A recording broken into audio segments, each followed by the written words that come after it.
Welcome all my dear students. This is Sri Vidya Bharati Matriculation Higher Secondary School, Sakrambalayam, Namakkal district. In this class, we will learn about angle of friction, angle of repose, rolling friction, and dynamics of circular motion. Let's start with angle of friction. See students, in this figure, there is a block is kept on the surface. That effector is applied force acting towards right side, and Fs maximum, as we know, a frictional force will always acts opposite to the applied force, so that this Fs maximum acting towards left side, and n vector is normal force exerted by the surface on the block. So from this two forces, that is n vector and Fs maximum, we can draw a resultant force, that is r vector. So from this we can define the angle of friction. So it is defined as the angle between the resultant force r vector and the normal force n vector. So இது ரெண்டுக்கு இடையில் இருக்கிறது angle of friction அப்படின்னு சொல்கிறோம். Okay, so இப்போ இந்த angle of friction அப்படிங்கிறது R வெக்டருக்கும் என்க்கும் இன்பிட்வீனில் சொல்லும்போது என் அப்படிங்கிறது நார்மல் ஃபோர்ஸு, அது நம்ம வந்து கேல்குலேட் பண்ணிடலாம். பட் ஆர் அப்படிங்கிறது ரிசல்ட்னு சொன்னோம் இல்லையா, அந்த ரிசல்டன் வந்து எப்படி கேல்குலேட் பண்ணுறோம் அப்படின்னா பாருங்கள், கீழே கொடுத்துருக்காங்க. The resultant force R is equal to root over FS maximum square plus N square. இந்த ஃபார்முலா எங்கேருந்து கொண்டு வந்தோம், எப்படி கேல்குலேட் பண்ணணும் அப்படின்னு பார்த்தா, நம்ம செகண்ட் லெசன்ஸில் ட்ரையாங்கிள் ஆஃப் அடிஷன் அந்த கொஸ்டின்ஸில் லாஸ்ட்டாக, அதாவது magnitude of resultant force and the direction of resultant force அப்படின்னு ரெண்டு ஃபார்முலா பார்த்தோம். அதில் ஃபஸ்ட்டு நம்ம எடுத்துக்கிறது மேக்னிடியூடு ஃபார்முலா மட்டும் எடுத்துக்கிறோம். அங்கே என்ன ஃபார்முலா இருக்குன்னா, R is equal to root over A square plus B square plus 2ab cos தீட்டான்னு இருக்கும். இங்கே நான் அங்கே சொன்ன தீட்டா அப்படிங்கிறது இந்த ஃபிகருக்கு நான் எப்படி எடுத்துக்கிறேன்னா ஆல்ஃபான்னு எடுத்துக்கிறேன். ஆல்ஃபாங்கிறது என்னுக்கும் எஃப்எஸ் மேக்ஸிமத்துக்கும் இன்பிட்வீன் ஆங்கிள் எடுத்துக்கணும். இங்கே இந்த alpha is equal to 90, so cos 90 become 0. அதனால தான் இங்கே வந்து ரிசல்டன் ஃபோர்ஸோட ஃபார்முலா எப்படி இருக்குன்னா just root over FS maximum square plus N square. Okay, இந்த ஒரு ரிசல்டன் ஃபோர்ஸுக்கும் நார்மல் ஃபோர்ஸுக்கும் இடையில் எடுத்துக்கிறது தான் வந்து ஆங்கிள் ஆஃப் ஃப்ரிக்ஷன் அப்படின்னு சொல்கிறோம். அந்த ஆங்கிள் ஆஃப் ஃப்ரிக்ஷன் அப்படிங்கிறது மேக்னிடியூட் அளவில் எதுக்கு ஈக்குவலாக இருக்கும் அப்படின்னு நம்ம கேல்குலேட் பண்ணணும். அதுதான் இந்த கொஸ்டின்ஸோட கான்செப்ட்டு. அதுக்காக என்ன பண்ணுறோம், ஜஸ்ட்டு இந்த ஃபிகரில் ரிசல்டன்ட் ஃபோர்ஸு நார்மல் ஃபோர்ஸு இந்த ரெண்டு இதுவும் சேர்த்து அதனோட ஆங்கிள் தீட்டா மேக் பண்ணுற அந்த பாயிண்ட் வந்து ஓன்னு எடுத்துக்கலாம். So now we can consider right angle triangle O R N. இந்த ரைட் ஆங்கிள் ட்ரையாங்கிளில் நம்ம டேன் தீட்டா கேல்குலேட் பண்ணணும். அப்படி டேன் தீட்டா பார்க்கும்போது பாருங்கள், தீட்டாவோட ஆப்போசிட் சைடு வந்து ஆப்போசிட் சைடாக இருக்கும். தென் நார்மல் ஃபோர்ஸு இந்த சைடு வந்து அட்ஜசன்ட் சைடு. ஸோ இதிலேருந்து டேன் தீட்டா எப்படி எழுதலான்னா எஃப்எஸ் மேக்ஸிமம் பை என்னன்னு சொல்லலாம். That is given in equation 3.32. Okay, இப்போ இது ஒரு ஈக்குவேஷன். அண்ட் தென் நீங்கள் இதுக்கு முன்னாடி ப்ரீவியஸ் கிளாஸில் படிச்சிருப்பீங்க, அதாவது ஸ்டாட்டிக் ஃப்ரிக்ஷன் கைனெட்டிக் ஃப்ரிக்ஷன் இந்த ரெண்டு கான்செப்ட்லேருந்து ஒரு ஆப்ஜெக்ட் வந்து ஒரு சர்ஃபேஸில் வந்து மூவ் ஆகும்போது அங்கே கொடுக்குற அந்த ஸ்டாட்டிக் ஃப்ரிக்ஷன் அப்படிங்கிறது ரொம்ப மேக்ஸிமமாக இருக்கும். So that maximum static friction is equal to mu S N. Mu S அப்படிங்கிறது கோஎஃபிஷியன்ட் ஆஃப் ஸ்டாட்டிக் ஃப்ரிக்ஷன். சரியா, இந்த ஃபார்முலாவுக்கு ஈக்குவலாக இருக்கும். அந்த ரிலேஷனும் இந்த இடத்த நம்ம கொண்டு வரோம். ஸோ அப்படி கொண்டு வந்துட்டு அந்த என் அப்படிங்கிற டேர்ம் வந்து எஃப்எஸ் மேக்ஸிமத்துக்கும் டிவைடில் வரும்போது நமக்கு என்ன ஆகும்னா mu s is equal to FS maximum by என்னன்னு கிடைக்கும். So this is given in equation 3.33. So from this two equation, அதாவது 3.32 ஓட ரைட் சைடும் 3.3 ஓட லெஃப்ட் சைடும் ஈக்குவலாக தான் இருக்குது. So we can equate the tan theta and mu s. அதனால தான் நமக்கு அடுத்த டேர்ம் எப்படி கிடைக்குதுன்னா mu s is equal to tan theta. So இது எப்படி சொல்லலாம், mu s அப்படிங்கிறது கோஎஃபிஷியன்ட் ஆஃப் ஸ்டாட்டிக் ஃப்ரிக்ஷன், இங்கே தீட்டா அப்படிங்கிறது தான் ஆங்கிள் ஆஃப் ஃப்ரிக்ஷனு. அந்த தீட்டாவுக்கு டேன்ஜென்ட் வேல்யூ பார்க்கணும். ஸோ அப்படி பார்க்கும்போது அதனோட, அதாவது tangent of the angle of friction is equal to coefficient of static friction. Meaning புரியுதா உங்களுக்கு? அதாவது ஒரு ஆப்ஜெக்ட் வந்து எந்த சர்ஃபேஸில் வந்து மூவ் ஆகுதோ அந்த ஆப்ஜெக்டோட பாட்டம் சைடு அந்த சர்ஃபேஸுக்கு இன்பிட்வீனில் இருக்கிற அந்த சர்ஃபேஸோட கோஎஃபிஷியன்ட்டு ஆக்சுவலாக எதுக்கு ஈக்குவலாக இருக்குது அப்படின்னா நம்ம எடுத்துக்கிற அந்த ஃப்ரிக்ஷனோட ஆங்கிளுக்கு ஈக்குவலாக இருக்கும். இதுதான் கீழே எப்படி கொடுத்துருக்காங்கன்னா the coefficient of static friction is equal to tangent of angle of friction. Okay, இந்த கான்செப்ட் புரிஞ்சுக்கோங்க. 3 மார்க்ஸில் ரொம்ப இம்பார்ட்டன்ட். இது வந்து நீங்கள் 3 மார்க் கொஸ்டின்ஸு அப்படிங்கிற ஒரு கான்செப்டுக்கு ரொம்ப கான்சென்ட்ரேட் பண்ணணும். நெக்ஸ்ட்டு ஆங்கிள் ஆஃப் ரிப்போஸ், சறுக்கு கோணம் அப்படின்னு தமிழில் சொல்லலாம். ஸோ இந்த ஆங்கிள் ஆஃப் ரிப்போஸ் அப்படிங்கிறது என்னவா இருக்குன்னு பார்க்கலாம். இப்போது consider an object is placed on a inclined plane. So this inclined plane makes an angle theta with the horizontal. சரி, இப்போ இந்த மாதிரி ஒரு ஆப்ஜெக்ட் இன்க்ளைன்டு பிளேனில் வைக்கும் பொழுது if angle is very small, அதாவது தீட்டா வந்து ரொம்ப கம்மியாக இருக்கும்போது ஆப்ஜெக்ட் வந்து கீழே ஸ்லைட் ஆகாது. இதே வந்து நீங்கள் தீட்டாவை இன்க்ரீஸ் பண்ணும் பொழுது the object begins to slide down, கீழே இறங்க ஆரம்பிக்கும். ஸோ அந்த ஒரு பர்டிகுலர் ஆங்கிள் தான் நம்ம வந்து ஆங்கிள் ஆஃப் ரிப்போஸ் அப்படின்னு சொல்கிறோம். கொடுத்துருக்க டெஃபினேஷன்ஸில் லாஸ்ட் 3 லைன் பாருங்கள். The angle of repose is the angle of incline plane with the horizontal such that an object placed on it begins to slide. Okay, இது இந்த இடத்த ரொம்ப இம்பார்ட்டன்ட். 2 மார்க்கில் கூட மேபி கேட்கலாம். ஸோ இப்போ அந்த வந்து ஒரு பர்டிகுலர் ஆங்கிளுக்கு தான் ஆப்ஜெக்ட் வந்து ஸ்லைடு ஆகுது அப்படின்னா அந்த தீட்டா வந்து எதுக்கு ஈக்குவலாக இருக்கும் அப்படின்னு நம்ம இந்த கொஸ்டின்ஸில் டெரைவ் பண்ணி கொடுக்கணும். அடுத்ததான் என்ன பண்ணுறோன்னா, இப்போ நம்ம கொடுத்துருக்குற இந்த ஆப்ஜெக்ட் மேலே என்னென்ன ஃபோர்ஸ் ஆக்ட் பண்ணுது அப்படின்னு பார்க்கும்போது ஃபர்ஸ்ட் வந்து நார்மல் ஃபோர்ஸ். நார்மல் அப்படிங்கிறது அந்த இன்க்ளைன்டு சர்ஃபேஸுக்கும் பர்பண்டிகுலர் அப்வர்டாக சர்ஃபேஸ் வந்து அந்த ஆப்ஜெக்ட் மேலே கொடுக்குற ஒரு ஃபோர்ஸு. அண்ட் தென் கீழே டவுன்வர்டில் ஆக்ட் பண்ணுறது கிராவிடேஷனல் ஃபோர்ஸ் எம்ஜி. எம்ஜி அப்படிங்கிறது பாருங்கள் எக்ஸாக்டாக நார்மல் ஃபோர்ஸுக்கும் ஆப்போசிட்டில் இருக்காது. It makes an angle theta. ஒரு தீட்டா ஆங்கிளில் தான் அது வந்து ஆக்ட் பண்ணும். அந்த தீட்டாவும் இன்க்ளைன்டு சர்ஃபேஸ் வந்து ஹரிசாண்டல் கூட மேக் பண்ண ஆங்கிளும் இந்த தீட்டாவும் ஈக்குவலாக தான் இருக்கும். இது வந்து நம்ம ப்ரீவியஸ் கிளாஸ்லேயே எக்ஸ்ப்ளனேஷன் கொடுத்துட்டோம். சரியா? அடுத்த ஒரு ஃபோர்ஸ் என்ன அப்படின்னா மேக்ஸிமம் ஸ்டாட்டிக் ஃப்ரிக்ஷன்.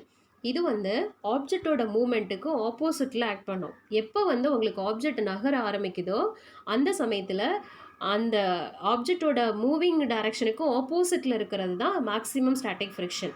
இது வந்து லெஃப்ட் சைடில் இருக்கிற மாதிரி இருக்குது. ஸோ இப்போ இந்த எம்ஜி அப்படிங்கிறது ஒரு சம்திங் ஆங்கிளில் இருக்கிறதுனால, நார்மலுக்கும் சம்திங் ஆங்கிள் ஆக்ட் பண்ணுறதுனால we can resolve this mg into 2 component.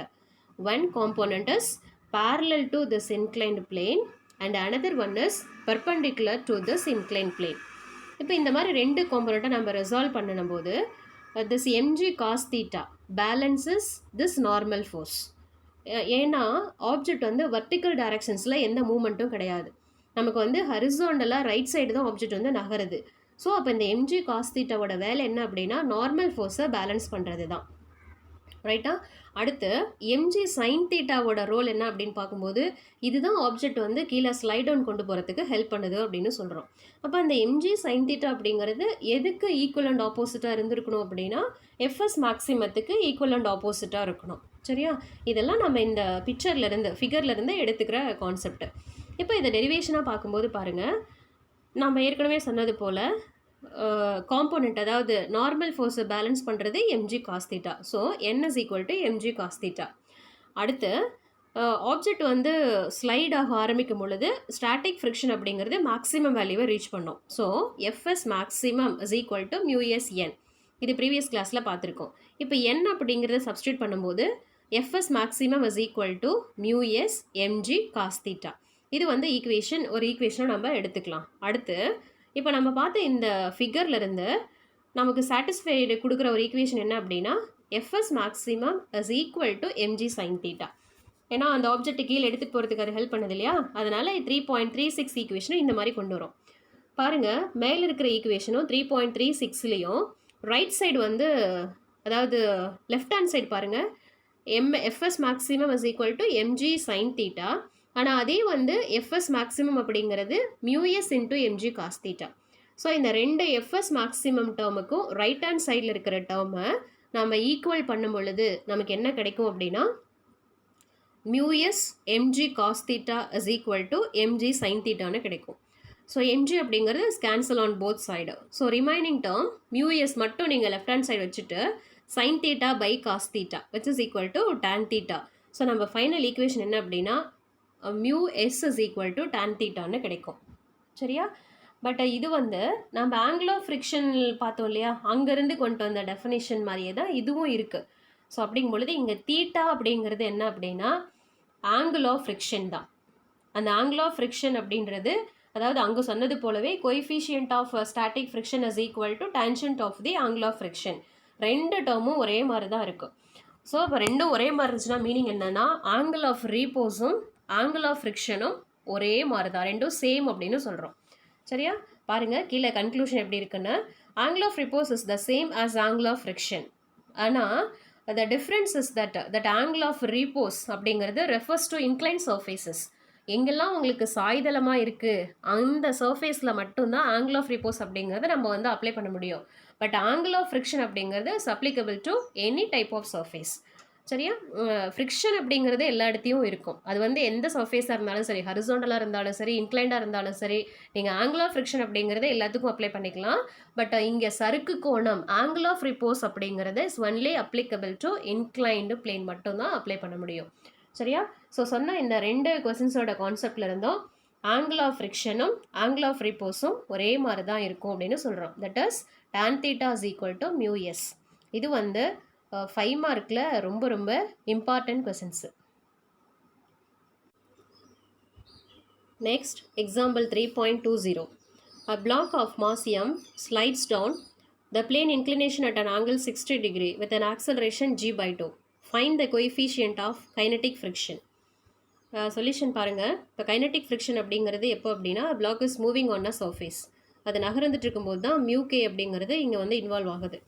சரி, இப்போது அந்த ஆப்ஜெக்ட் மேலே என்னென்ன ஃபோர்ஸ் ஆக்ட் பண்ணுது அப்படின்னா ஃபர்ஸ்ட் வந்து நார்மல் ஃபோர்ஸ் இது acting upward and then gravitational force MG. But இந்த கிராவிடேஷனல் ஃபோர்ஸ் எம்ஜி அப்படிங்கிறது அந்த நார்மல் ஃபோர்ஸோட கீழே இருக்கிற அந்த டேர்முக்கு, அதாவது நார்மலுக்கு ஆப்போசிட்டில் இருக்கிற அந்த லைனுக்கும் தீட்டா ஆங்கிளில் தான் ஆக்ட் பண்ணும். அந்த தீட்டாவும் ஆங்கிள் ஆஃப் இன்க்ளினேஷனும் ஈக்குவல் தான். ஸோ இப்போ இந்த இடத்துலேருந்து எம்ஜி வந்து ரெண்டு காம்போனண்ட்டாக ரிசால்வ் பண்ணால் ஒன்று parallel to inclined plane that is MG sine theta, another one is perpendicular to incline plane that is MG cos theta. இப்போ பாருங்கள் ஆப்ஜெக்ட் வந்து ஸ்லைட் ஆகிறது ரைட் சைடு, அதுக்கு ஆப்போசிட்டில் ஆக்ட் பண்ணுற force frictional force that is kinetic friction FK வந்து act பண்ணுது. So இந்த ஃபோர்ஸ்லேருந்து நம்ம ஒரு சில டேர்ம்ஸை ஈக்குவல் பண்ணி மியூ கே அப்படிங்கிறது என்னவாக இருக்குன்னு கேல்குலேட் பண்ணணும். ஃபர்ஸ்ட் என்ன எடுத்துக்கிறோன்னா எலாங் எக்ஸ் டைரக்ஷன். இப்போ எக்ஸ் டைரக்ஷனில் என்னென்ன ஃபோர்ஸ் ஆக்ட் பண்ணுது அப்படின்னா நியூட்டன்ஸோட செகண்ட் லாவை இங்கே அப்ளை பண்ணுறோம். ஏன்னா ஆப்ஜெக்ட் அந்த டைரக்ஷனில் நகரலைன்னா எஃப் வந்து 0ன்னு கொடுக்கணும். இப்போ மூவ் ஆகும்போது F is equal to MA. சரியா? அதுதான் கீழே கொடுத்துருக்குற அந்த term.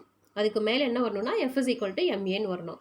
எம்ஏங்கிறது right side. Okay, left side வந்து எஃப் அப்படிங்கிறது இப்போ இந்த இடத்த நம்ம ரிசல்டண்டாக கொண்டு வரணும். ரைட் சைடு தான் ஆப்ஜெக்ட் நகருது அப்படின்னா எம்ஜி சைன் தீட்டாவோட மேக்னிடியூட் கிரேட்டராக இருக்கும். எஃப்கேங்கிறது அதுக்கு ஆப்போஸ் பண்ணாலும் இது கொஞ்சம் லெஸ்ஸாக தான் இருக்குது. So MG sine theta minus F K is equal to MA. இப்போ கிவன் நமக்கு என்ன அப்படின்னா ஏ அப்படிங்கிறது g/2. ஸோ அதுவும் சப்ஸ்டியூட் பண்ணுறீங்க, தீட்டா 60யும் சப்ஸ்டியூட் பண்ணணும். இந்த ரெண்டோட வேல்யூஸும் கொடுக்கும்போது √3/2 mg minus F K is equal to mg/2ன்னு கிடைக்கும். தென் √3/2 mg வந்து ரைட் சைடு கொண்டு வந்தால் நமக்கு வந்து ப்ளஸ்ஸு கிடைக்கும். சாரி, இப்போ என்ன பண்ணுறோன்னா எஃப்கே வந்து ரைட் சைடு கொண்டு வரோம், mg/2 வந்து லெஃப்ட் சைடு போகுது. ஸோ இது ரெண்டையும் ரீஅரேஞ்ச் பண்ணிவிட்டு ஃபைனலாக வர்ற எஃப்கே அப்படிங்கிறது எதுக்கு ஈக்குவல்னா √3 மைனஸ் 1/2 இன்ட்டு எம்ஜிக்கு ஈக்குவல். இது வந்து எக்ஸ் டைரக்ஷனில் மட்டும் இருக்கிற ஃபோர்ஸை ஈக்குவல் பண்ணி கொண்டு வந்தோம். இப்போ ஒய் காம்போனண்ட்டை பார்க்கும்போது ஒய் டைரக்ஷன்ஸில் நமக்கு எந்த ஒரு மூமெண்ட்டும் இல்லை. மூமெண்ட் இல்லை அப்படின்னா normal force is exactly balanced by MG cos theta. So இதுக்கு நம்ம ஈக்குவேஷன்ஸ் கொடுத்தா என்னாகும்? mg cos theta is equal to n. இந்த இடத்த theta 60, so cos 60 1/2. So n is equal to mg/2. சரியா? இப்போ இந்த கைனட்டிக் ஃப்ரிக்ஷன் அப்படின்னு சொல்லும்போது which is equal to mu k n. மேலே இருக்கிற n இங்கே சப்ஸ்டியூட் பண்ணுங்கள். fk is equal to mu k mg/2ன்னு கிடைக்கும். சரியா? நம்ம கீழே வந்து fkக்கு டேர்ம் பார்த்தோம் இல்லையா, அதையும் இங்கே சப்ஸ்டியூட் பண்ணி எல்லாமே ஈக்குவல் பண்ணிவிட்டு ஃபைனலாக மியூக்கு எடுத்தால் நமக்கு கிடைக்கிற ஆன்சர் √3 மைனஸ் 1ன்னு கிடைக்கும். இதுதான் கோஎஃபிஷியன்ட் ஆஃப் கைனட்டிக் ஃப்ரிக்ஷன். இந்த மாதிரி ப்ராப்ளமும் ரொம்ப இம்பார்ட்டன்ட். ஸோ ப்ராப்ளம் வந்து ஒர்க் அவுட் பண்ணி பார்க்கணும். அடுத்ததான் application of angle of repose. இந்த ஆங்கிள் ஆஃப் ரிப்போஸ்னால என்னென்ன அப்ளிகேஷன்ஸ் அப்படின்னு பார்க்கும்போது ஒரு சில டேர்ம்ஸ் இருக்குது. இங்கே வந்து 2 எக்ஸாம்பிள்ஸ் கொடுத்துருக்காங்க. அதில் first one ant lines makes sand traps in such a way that when an insect enters the edge of the traps, it starts to slide towards the bottom where the antlion hide itself. இந்த antlion அப்படிங்கிறதுல என்னன்னா குல்லாம்பூச்சி அப்படின்னு சொல்லுவாங்க. அந்த குல்லான் வந்து எப்பவுமே ஒரு இந்த மாதிரி இந்த ஃபிகரில் கொடுத்துருக்குற மாதிரி ஒரு குழியை வந்து மேக் பண்ணிக்கும். ஸோ அந்த குழியை மேக் பண்ணிவிட்டு அந்த குல்லான் எங்கே இருக்குன்னா அந்த குழிக்கு உள்ளே போய் ஒளிஞ்சிக்கும். ஏதாவது ஒரு இன்செக்ட் வந்து அல்லது எறும்போ பூச்சியோ அந்த குழிக்கும் பக்கத்தில் எட்ஜில் போகும்போது என்னாகும் அப்படின்னா ஆங்கிள் ஆஃப் இன்க்ளனேஷன் அப்படிங்கிறது ஜஸ்ட் ஆங்கிள் ஆஃப் ரீபோஸுக்கு ஈக்குவலாக இருக்கும். அப்படி ஈக்குவலாக இருக்குது அப்படின்னா சல்லுன்னு அந்த குழிக்குள்ளே வந்து போகிற பூச்சிகள் வந்து விழுந்துடும். விழுந்த உடனே இந்த ஆண்ட்லைன்ஸ் குள்ளாம்பூச்சி வெளியே வந்து அதை பிடிச்சி சாப்பிட்ரும். சரியா? இந்த ஒரு கான்செப்டில் தான் அதுங்க வந்து பூச்சி பிடிச்சி சாப்பிடுதுன்னு சொல்கிறாங்க. பாருங்கள், ஒரு குள்ளான் பூச்சிக்கு கூட ஆங்கிள் ஆஃப் ரீபோஸ் எப்படி இருக்குன்னு தெரிஞ்சிருக்கு. கீழே இருக்கிற பிக்சரும் அதுதான். அடுத்து செகண்டு, நம்ம இந்த குழந்தைங்கள்லாம் விளையாடுவாங்க இல்லையா ஸ்லைடிங் போர்டு, அந்த ஸ்லைடிங் போர்ட்லேயும் ஆங்கிள் ஆஃப் ரிப்போஸ் அப்படிங்கிற கான்செப்டை யூஸ் பண்ணுறாங்க. எப்படின்னா இப்போ அந்த குழந்தைங்க வந்து அந்த எட்ஜில் போய் உட்காரும் பொழுது இன்க்ளனேஷன் ஆங்கிள் ஆஃப் இன்க்ளனேஷன் அப்படிங்கிறது is greater than angle of repose. Angle of repose விட அதிகமாக இருக்கிறதுனால தான் அந்த இடத்த குழந்தைங்க உட்காந்த உடனே சல்லுன்னு கீழே வந்து இறங்கிடும். சப்போஸ் இதுவே வந்து angle of inclination is much greater than angle of repose ரொம்ப அதிகமாக இருந்துச்சுன்னு வைங்களேன், குழந்தைங்க அதை மேலே உட்காந்து கீழே போகும் பொழுது அவங்களுக்கு வந்து அடிபட்டுரும். ஸோ அந்த மாதிரி அதிகமாக இல்லாமலும் பார்த்துக்கணும் அப்படின்றாங்க. இந்த ரெண்டு அப்ளிகேஷன்ஸும் ஆங்கிள் ஆஃப் ரிப்போஸ்னால நமக்கு என்ன அப்படின்னு பார்த்தது. அடுத்ததான் measuring the coefficients of friction. Coefficients of ஃப்ரிக்ஷனை வந்து நம்ம இங்கே மெஷர் பண்ணுறோம். அது வந்து கைனட்டிக் இதாக இருந்தாலும் சரி அல்லது ஸ்டாட்டிக்காக இருந்தாலும் சரி. ஸோ இந்த ஆக்டிவிட்டியில் கோஎஃபிஷியன்ஸ் ஆஃப் ஃப்ரிக்ஷன் அப்படிங்கும்போது நான் சொன்னது போல் கைனட்டிக்கும் இருக்கும், அதே போல் ஸ்டாட்டிக்கும் இருக்கும். இதில் ஃபஸ்ட்டு என்ன பண்ணுறோம் பாருங்கள், இந்த பிக்சரில் கொடுத்துருக்காங்க இல்லையா, இதை மட்டும் நீங்கள் தெளிவாக பார்த்தா போதும், மற்றபடிக்கு நான் சொல்கிறது மட்டும் கவனிங்க. ஓகே, ஸோ நல்ல ஒரு ஹார்ட் பவுண்ட் நோட் புக் எடுத்துக்கணும். நம்ம டைரியெல்லாம் யூஸ் பண்ணுறோம் இல்லையா, அந்த மாதிரி ஒரு நோட் புக் எடுத்துகிட்டு அது மேலே வந்து ஜஸ்ட் பிளேஸ் அ காயின் வச்சாலும் சரி அல்லது எரேசர் வச்சாலும் சரி, ஏதோ ஒரு பொருளை வந்து அது மேலே வச்சுட்டு ஒரு சைடு மட்டும் அந்த கவர் எடுத்து ஜஸ்ட் அப்படியே நீங்கள் ரைஸ் பண்ணிக்கிட்டே வரணும். ரிமைனிங் பேஜஸ் வந்து ரெஸ்ட்டில் தான் இருக்கணும். அந்த நோட் புக்கோட ஒரு கவர் மட்டும் பிடிச்சி அப்படியே ரைஸ் பண்ணிகிட்டே வரும்போது ஆட்டோமேட்டிக்காக என்ன ஆகும்னா தீட்டா, அந்த செகண்ட் பிக்சரில் தீட்டா தெரியுது பாருங்கள், அந்த தீட்டாவோட வேல்யூ இன்க்ரீஸ் ஆகிட்டே வரும். ஒரு பர்டிகுலர் தீட்டாவை ரீச் பண்ண உடனே angle of inclination is equal to angle of repose. அப்போ என்னாகும், அந்த காயின் வந்து ஸ்லைட்ஸ் டவுன், கீழே வந்து இறங்கிடும். ஸோ அந்த ஆங்கிளை மெஷர் பண்ணி அந்த ஆங்கிளுக்கு நீங்கள் டேன்ஷன்ட்டு பார்த்தா தட் கிவ்ஸ் தி ஸ்டாட்டிக் ஃப்ரிக்ஷனோட கோஎஃபிஷியன்ட்டு கிடைக்கும். ஏன்னா தீட்டா தெரிஞ்சிருச்சு, அதுக்கு டேன் வேல்யூ பார்க்குறோம். So tan theta is equal to mu S அப்படின்னு கிடைக்கும். ஓகேவா? இப்போது இந்த இடத்த ஆப்ஜெக்ட் வந்து கீழே ஸ்லைட் ஆகிறதுக்கு நமக்கு எம்ஜியோட எந்த காம்போனண்ட் ஹெல்ப் பண்ணும் அப்படின்னா எம்ஜி சைன் தீட்டா தான் ஹெல்ப் பண்ணும். சரியா? இதெல்லாம் அந்த ஆக்டிவிட்டியில் இருக்குது, நீங்கள் ரீட் பண்ணால் உங்களுக்கு தெரிஞ்சிடும். ஸோ ஜஸ்ட்டு வந்து கார்போர்டு மேலே ஒரு சைடு மட்டும் ரைஸ் பண்ணிகிட்டே வரீங்க. ரைஸ் ஆகும்போது தீட்டா இன்க்ரீஸ் ஆகிட்டே போகும். ஒரு பர்டிகுலர் ஆங்கிளுக்கு அது கீழே விழும்போது அந்த ஆங்கிளை மெஷர் பண்ணி அதோட டேன்ஷன்ட்டு பார்த்தா this gives the coefficient of static friction. சரியா? அடுத்தது என்ன பண்ணோன்னா இதெல்லாம் கொடுத்துருக்குற இந்த ஆக்டிவிட்டியில் இருக்குது. நீங்கள் இதை ரீட் பண்ணிங்கன்னா உங்களுக்கு தெளிவாக தெரியும். பெருசாக இதிலலாம் எதுவும் கொடுக்கல, இதை ரீட் பண்ணி பாருங்கள். நெக்ஸ்ட்டு இந்த நோட் அப்படிங்கிற பாயிண்ட்டுக்கு வரும். நோட்டில் என்ன இருக்குன்னா at the point of sliding, இப்போ அது ஸ்லைடு ஆகும்போது tan theta S is equal to mu S. இந்த எஸ் அப்படிங்கிறதெல்லாம் ஸ்டாட்டிக்கு. அடுத்தது நம்ம என்ன பண்ணணும்னா கைனட்டிக் ஃப்ரிக்ஷனோட அந்த கோஎஃபிஷியண்ட்டை மெஷர் பண்ணணும். இப்போ கைனட்டிக் மெஷர் பண்ணும்போது நம்ம தீட்டா வந்து கொஞ்சம் நல்லா ரைஸ் பண்ணால் தான் காயின் விழுன்னு சொல்லிட்டு தீட்டாவை இன்க்ரீஸ் பண்ணியிருப்போம். அந்த தீட்டா வேல்யூவை கொஞ்சம் ரெடியூஸ் பண்ணும்போது அந்த காயின் வந்து ஒரு யூனிஃபார்ம் வெலாசிட்டியில் கீழே விழுற மாதிரி இருக்கும். இட் மேபி காயினாக இருக்கட்டும், எரேசராக இருக்கட்டும். தீட்டாவை மறுபடியும் சொல்கிறேன், குறைக்கணும், ரெடியூஸ் பண்ணணும். அப்படி ரெடியூஸ் பண்ணும்போது என்ன ஆகுது, அது ஒரு யூனிஃபார்ம் வெலாசிட்டியில் வரும்போது இது என்ன அப்படின்னா கைனட்டிக் ஃப்ரிக்ஷனாக நமக்கு வந்து கிடைக்கும். அது ஸ்டாட்டிக் ஃப்ரிக்ஷன், இது கைனட்டிக் ஃப்ரிக்ஷன். ஸோ இந்த நேரத்தில் தீட்டா என்னவா இருக்கோ அதை மெஷர் பண்ணி அதோட டேன்ஜென்ட் வேல்யூ எடுத்திங்கன்னா உங்களுக்கு கிடைக்கிறது mu K. So mu K is equal to tan theta கேன்னு கிடைக்கும். சரியா? இப்போ இந்த ரெண்டு ஆக்டிவிட்டியிலேருந்து நம்ம என்ன நோட் பண்ணியிருக்கோன்னா theta K is less than theta S. ஏன் அப்படின்னா அது ஸ்லைட் ஆகுது இல்லையா, ஸ்லைட் ஆகும்போது ஆங்கிள் ஆஃப் ரீபோஸ், அதோட ஆங்கிள் அதிகமாக இருக்கும். அதை ரெடியூஸ் பண்ணாதானே கைனட்டிக் வருது. ஸோ எப்போவுமே ஸ்டாட்டிக் ஃப்ரிக்ஷனோட ஆங்கிள் அப்படிங்கிறது கைனட்டிக் விட அதிகமாக தான் இருக்கும். சரியா? இதெல்லாம் ஆங்கிள் ஆஃப் ரீபோஸ் அப்படிங்கிற கான்செப்ட்லேருந்து நம்ம கொண்டு வந்தது. Angle of friction, angle of repose கொடுத்துருக்க அந்த ப்ராப்ளம், அப்ளிகேஷன்ஸ், ஆக்டிவிட்டீஸ், இது எல்லாமே ஒரு இம்பார்ட்டன்ட் கான்செப்ட்ஸ். அடுத்து நாம் பார்க்குறது ரோலிங் ஃப்ரிக்ஷன். அதாவது static friction, kinetic friction, rolling friction. ஃப்ரிக்ஷனில் 3 கேசஸ். இதில் இந்த 3லேயும் நம்ம அதிகமாக எடுத்துக்கிற ஃப்ரிக்ஷன் எதில் கிடைக்கும்னா ஸ்டாட்டிக்கில் கிடைக்கும். செகண்டு கைனட்டிக் அப்படிங்கிறது இன்பிட்வீன். ரோலிங் ஃப்ரிக்ஷன் அப்படிங்கிறது ரொம்ப ரொம்ப குறைவாக வந்து ஃப்ரிக்ஷனை கொடுக்கக்கூடிய ஒரு கான்செப்ட். சரியா? இந்த ரோலிங் ஃப்ரிக்ஷனுக்கு நம்ம ஒரு பெஸ்ட் எக்ஸாம்பிளாக எதை எடுத்துக்கலாம்னா சூட் கேஸை கன்சிடர் பண்ணலாம். இப்போ சூட் கேஸ் அப்படின்னாவே அது நம்ம லக்கேஜ் எல்லாம் எடுத்துகிட்டு போகும்போது ஜஸ்ட்டு இழுத்துட்டு போகிறோம். ஏன் அது வந்து ஈஸியாக இருக்குது அப்படின்னா கீழே வந்து குட்டி குட்டி வீல் வந்து கொடுத்துருப்பாங்க. அந்த வீல் கொடுத்துருக்கிறதுனால அந்த வீலோட ஒரு பாயிண்ட் மட்டும்தான் சர்ஃபேஸில் காண்டாக்ட் வரும். ஸோ இங்கே நம்ம கான்செப்ட் எப்படி எடுத்துக்கிறோம் ரோலிங் ஃப்ரிக்ஷனுக்கு, at the point of contact on the surface இது வந்து இஸ் வெரி லெஸ்.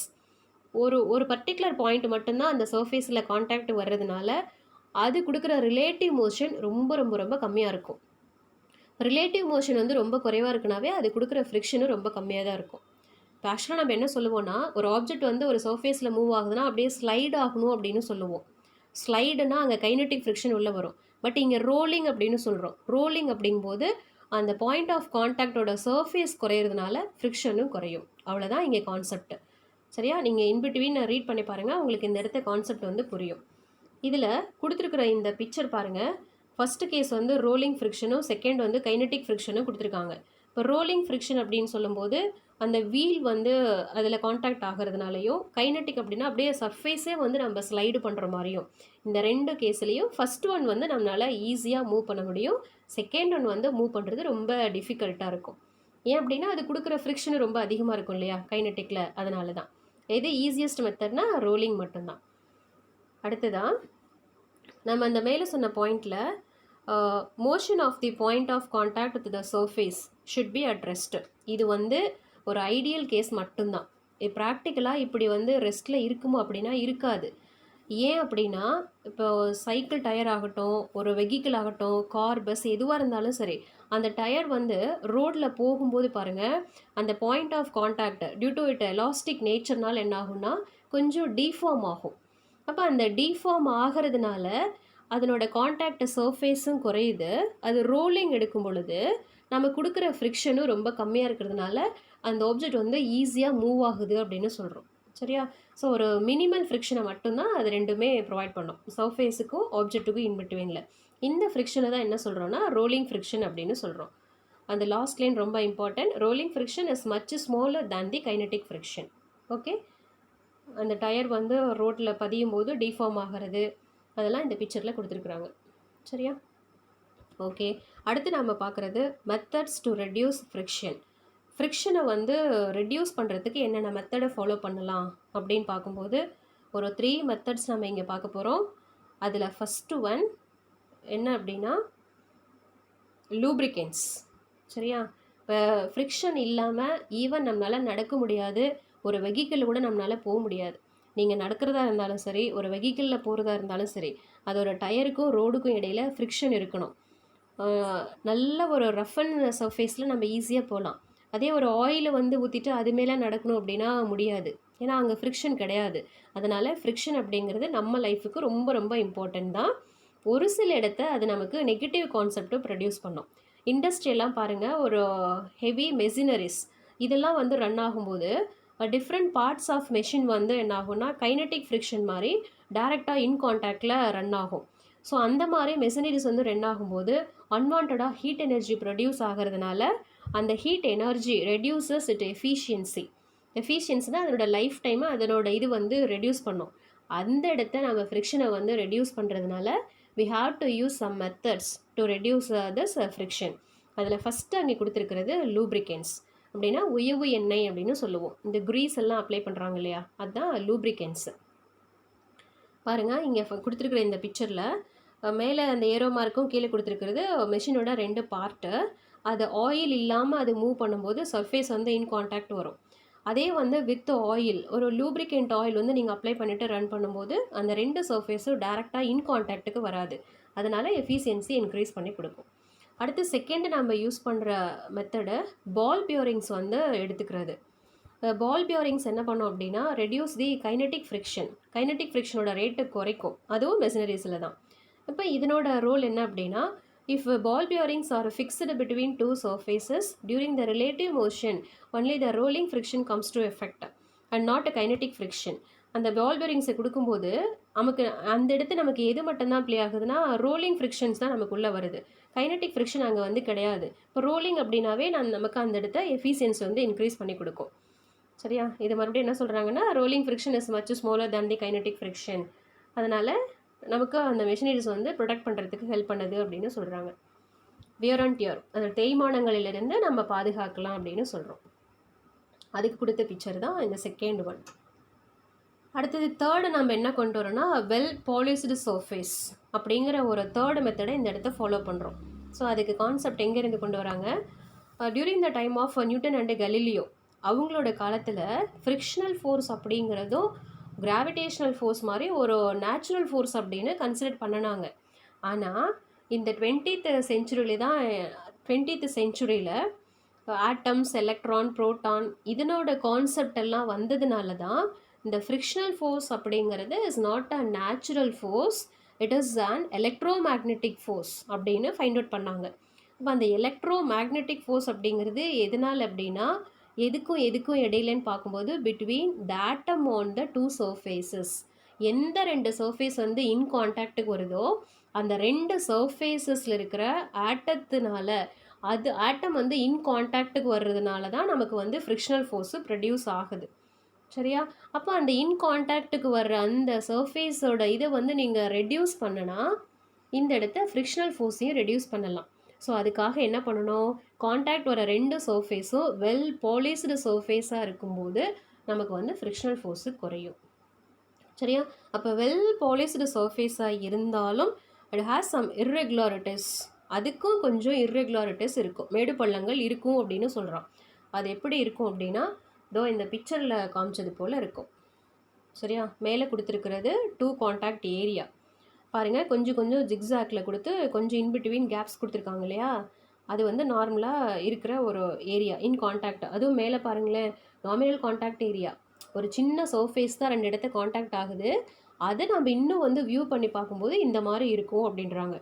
ஸோ அதையும் நீங்கள் மைக்ரோஸ்கோபிக் லெவலில் போய் ஆட்டம்ஸ் கான்செப்டை பார்க்கும்போது கீழே கொடுத்துருக்குற அந்த க்ரீன் அண்ட் ப்ளூ இது ரெண்டுமே ஆட்டம்ஸ், 2 சர்ஃபேஸில் இருக்கிற ஆட்டம். அந்த ஆட்டத்தில் வந்து கொஞ்சம் இன் கான்டாக்ட் வர்றதுனால தான் நமக்கு ஃப்ரிக்ஷனல் ஃபோர்ஸ் வந்து ப்ரொடியூஸ் ஆகுதுங்கிறாங்க. சரியா? ஸோ இந்த மாதிரி சர்ஃபேஸ் வந்து நல்லா பாலிஷ் பண்ணும்போதும் நம்மளால் வந்து ஃப்ரிக்ஷனை வந்து ரெடியூஸ் பண்ண முடியும். So what are the methods to reduce the friction அப்படின்னு பார்க்கும்போது 3 methods. First one lubricants, and second one ball bearings, and third one well polished surface. இது 2 மார்க்கில் கேட்குற ஒரு இம்பார்ட்டன்ட் கொஸ்டின்ஸு. அடுத்தது பாயிண்ட்ஸ் டு பாயிண்டர். இது பாருங்களேன், when you walk on a tile floor where water is spilled you were likely to slip. why? டைல்ஸில் வந்து தண்ணி ஊற்றிட்டா நீங்கள் போகும்போது ஸ்லிப் ஆகும். ஏன் அப்படின்னா there is no friction. நமக்கும் அந்த இதுக்கு இடையில ஃப்ரிக்ஷன் வந்து ரெடியூஸ் ஆகிறதுனால தான் நம்மளால் நடக்க முடியாது. இப்போ ஃப்ரிக்ஷன் வந்து எந்த அளவுக்கு இம்பார்ட்டன்ட் அப்படிங்கிறதும் தெரிஞ்சுக்கணும், எங்கெங்கே வந்து அன்வான்டாக இருக்குது அதை எப்படி ரெடியூஸ் பண்ணுறது அப்படின்னும் தெரிஞ்சுக்கணும்.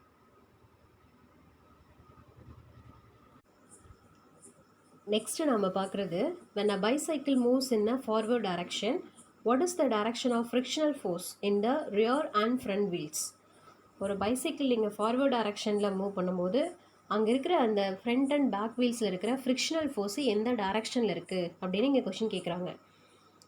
பாருங்கள், ஃபஸ்ட்டு நம்ம எப்படி எடுத்துக்கிறோம், when we pedal a bicycle we try to push the surface backward and the velocity of a point of contact in the rear wheel is backwards. நம்ம நார்மலாகவே சைக்கிள் பெடல் பண்ணும்போது நல்ல ஒரு ஃபார்வேர்டில் நல்லா குமிஞ்சி ஒரு நல்லா புஷ் பண்ணுவோம். அந்த மாதிரி நீங்கள் பெடல் வந்து புஷ் பண்ணும்போது ஒரு பேக்வேர்டு வெலாசிட்டி அப்ளை பண்ணுறோம். ஸோ இந்த பேக்வேர்டு வெலாசிட்டி வந்து ரியர் வீலு கிடைக்கும்போது அங்கே இருக்கிற ஃப்ரிக்ஷனல் ஃபோர்ஸ் அப்படின்றது ஆப்போசிட் டு வெலாசிட்டிக்கு கிடைக்கும். ஸோ அந்த ஃப்ரிக்ஷனல் ஃபோர்ஸ் அப்படிங்கிறது ஃபார்வேர்டு டைரக்ஷனில், இது வந்து பேக் வீலுக்கு கிடைக்கிறது. பேக் வீலோட ஒரு ரிஜிட் சப்போர்ட்டில் வந்து ஃப்ரண்ட் வீல் இருக்கும்போது அந்த ஃபார்வேர்டில் இருக்கிற அந்த ஃப்ரிக்ஷன் என்ன பண்ணும் அப்படின்னா ஃப்ரண்ட் வீல் வந்து ஃபார்வேர்டில் மூவ் பண்ணும். ஸோ ஃப்ரண்ட் வீல் வந்து ஃபார்வேர்டு மூவ்மெண்ட் எடுத்தால் அந்த வீலுக்கு கிடைக்கிற ஃப்ரிக்ஷனல் ஃபோர்ஸ் அப்படிங்கிறது அதுக்கு ஆப்போசிட்டு, தட் இஸ் பேக்வேர்டில் கிடைக்கும். ஸோ இந்த மாதிரி ஃப்ரண்ட் வீலுக்கும் பேக் வீலுக்கும் இருக்கிற அந்த ஃப்ரிக்ஷனல் ஃபோர்ஸ் அப்படிங்கிறது பாருங்கள், just opposite to each other அப்படிங்கிற மாதிரி தான் இருக்கும். பேக் வீலுக்கு வந்து ஃபார்வேர்டில் ஒரு ஃப்ரிக்ஷனல் ஃபோர்ஸும் ஃப்ரண்ட் வீலுக்கு பேக்வேர்ட் டைரக்ஷன்ஸில் ஒரு ஃப்ரிக்ஷனல் ஃபோர்ஸும் கிடைக்குது. அதுக்கு மேலே அந்த பிக்சரில் கொடுத்துருக்காங்க இல்லையா, இப்போ அந்த பாருங்கள் வீலோட சென்டர் பாயிண்டில் எம்ஜி அப்படிங்கிற கிராவிடேஷனல் ஃபோர்ஸ், அதுக்கு ஆப்போசிட்டில் அந்த சர்ஃபேஸ் என்ன பண்ணுதுன்னா அந்த இடத்த நார்மல் ஃபோர்ஸு, நார்மல் ரியாக்ஷன் ஃபோர்ஸை ஒன்று அப்ளை பண்ணும். ஸோ இது ரெண்டு வீலுக்கும் அதே மாதிரி தான் கொடுத்துருக்காங்க. இந்த ரெண்டு ஃபோர்ஸும் ஈக்குவல் அண்ட் ஆப்போசிட். ஸோ இதோட மேக்னிடியூட் வந்து ரெண்டுமே கேன்சல் ஆகும். கடைசி நமக்கு எது மட்டும்தான் கிடைக்குதுன்னா அந்த ஃபார்வேர்டில் இருக்கிற ஃப்ரிக்ஷனல் ஃபோர்ஸும் ஃப்ரண்ட் வீலுக்கு இருக்கிற பேக்வேர்டு ஃப்ரிக்ஷனல் ஃபோர்ஸ் மட்டும்தான் அங்கே வந்து எக்ஸிஸ்ட்டு. ஸோ இந்த மாதிரி நம்ம சொல்லும் பொழுது ஒரு பைசைக்கிளுக்கு இந்த ரெண்டு ஒரு ஃப்ரிக்ஷனல் ஃபோர்ஸும் கிடைக்குது அப்படின்னா பைசைக்கிளோட மூவ்மெண்ட்டில் இருக்கிற இந்த ஃப்ரிக்ஷனல் அப்படிங்கிறது ஒன்லி ஸ்டாட்டிக் ஃப்ரிக்ஷன் மட்டும்தான். இது வந்து கைனட்டிக் ஃப்ரிக்ஷன் கிடையாது. நீங்கள் கைனட்டிக் ஃப்ரிக்ஷன் அப்படின்னு எடுக்கும்போது அந்த வீல் வந்து ஸ்லிப் ஆகிட்டு போகிற மாதிரி இருக்கணும். நம்ம பிரேக் பிடிச்சோன்னா எப்படி டயர் வந்து ஒரு மாதிரி இழுத்துட்டு போகுது இல்லையா, அந்த மாதிரி இருந்தால் மட்டும்தான் கைனட்டிக் ஃப்ரிக்ஷன் இங்கே உள்ளே வரும். பட் இங்கே நம்ம எடுத்துக்கிறது வந்து ரெண்டு வீலுக்குமே ஸ்டாட்டிக் ஃப்ரிக்ஷன் தான் இருக்குது. அடிஷ்னலாக ரோலிங் ஃப்ரிக்ஷனும் இதில் இன்வால்வ் ஆகுதுன்னு சொல்கிறோம். சரியா? ஸோ ஒரு பைசைக்கிள் அப்படின்னு சொல்லும்போது இங்கே நாம் எடுத்துக்கிற கான்செப்ட் ஸ்டாட்டிக் ஃப்ரிக்ஷன் அண்ட் அடிஷ்னலாக rolling friction also act on both wheels in the backward direction. இந்த ரோலிங் ஃப்ரிக்ஷன் அப்படிங்கிறது ரெண்டு வீலுக்குமே பேக்வேர்ட் டைரக்ஷன்ஸில் ஆக்ட் பண்ணுதுன்னு சொல்கிறாங்க. ஓகே, அடுத்த example 3.21. Consider an object moving on a horizontal surface with a constant velocity. Some external force is applied on the object to keep the object moving with a constant velocity. What is the net force acting on the object? அந்த object வந்து constant வெலாசிட்டியில் move பண்ண வைக்கிறதுக்காக தான் நம்ம ஒரு external force கொடுக்குறோம். But இந்த கேஸில் வந்து நெட் ஃபோர்ஸ் என்ன அப்படின்னு பார்த்தா நெட் ஃபோர்ஸ் இஸ் 0. ஏன் அப்படின்னா பாருங்கள், நம்ம ஒரு எக்ஸ்டர்னல் ஃபோர்ஸ் கொடுக்கும்போது அதுக்கு ஈக்குவல் அண்ட் ஆப்போசிட்டாக கைனட்டிக் ஃப்ரிக்ஷனும் கிடைக்கும். கைனட்டிக் ஃப்ரிக்ஷனை ஆப்போஸ் பண்ணி அதை நகர்த்துறதுக்காக தான் எக்ஸ்டர்னல் ஃபோர்ஸ் கொடுக்குறோம். ஸோ இப்போ இந்த கேஸில் எஃப்கேவும் எஃப் எக்ஸ்டர்னல் இது ரெண்டுமே வந்து பேலன்ஸ் ஆகிடுச்சு. பேலன்ஸ் ஆகும்போது there is no external force, அது மேலே எந்த ஒரு ஃபோர்ஸும் ஆக்ட் பண்ணலை. ஸோ ஃபோர்ஸ் எதுவுமே இல்லை அப்படின்னு சொல்லும்போது அது கான்ஸ்டன்ட் வெலாசிட்டியில் போய்கிட்டே இருக்கும். அப்போது அதோட ஆக்சலரேஷன் வந்து 0 ஆகிடும். சரியா? ஸோ நமக்கு சொல்யூஷன் என்னென்னா there is no net force acting on the object, அதனால தான் அது வந்து கான்ஸ்டன்ட் வெலாசிட்டியில் போகுது அப்படின்னு சொல்கிறோம். அவங்க கேட்குற கொஷின்ஸுக்கு நெட் ஃபோர்ஸ் என்னென்னா 0. ஆனால் நம்ம எடுத்துக்கிற கான்செப்ட் படி it is not that no force acting on the object.